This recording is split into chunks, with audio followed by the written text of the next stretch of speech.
பாட்டி, என் கண்களுக்கு கீழே கருவளை அதிகமா இருக்கு, என்ன பண்ணலாம்? அதுக்கு நல்ல வீட்டு வைத்தியம் இருக்கு மகளே. உருளைக்கிழங்கு சாறு எடுத்து கண்களுக்கு கீழே தடவி 10 நிமிஷம் வச்சு கழுவு. இது கருமைய குறைக்கும். வெள்ளரி துண்டு கண்களுக்கு மேல வச்சா குளிர்ச்சியும் கருவளையமும் குறையும். படுக்கிறதுக்கு முன்னாடி பாதாம் எண்ணெய் லேசா மசாஜ் பண்ணு, நல்ல ரிசல்ட் வரும். தக்காளிப்ல எலுமிச்சை சேர்த்து தடவினா கருமை குறையும்.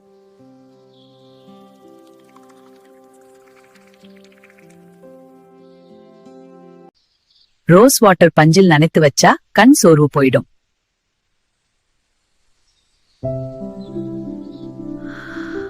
கத்தாழை ஜெல் போட்டா சருமம் புத்துணர்ச்சி பெறும். 7-8 மணி நேரம் தூங்கு, நிறைய தண்ணி குடி, வைட்டமின் சி உணவு சாப்பிடு. நன்றி பாட்டி, இப்ப ரொம்ப நல்லா இருக்கு. மேலும் டிப்ஸ்க்கு கமெண்ட் பண்ணுங்க, சப்ஸ்கிரைப் பண்ணுங்க, லைக் பண்ணுங்க, ஷேர் பண்ணுங்க செல்லங்களா.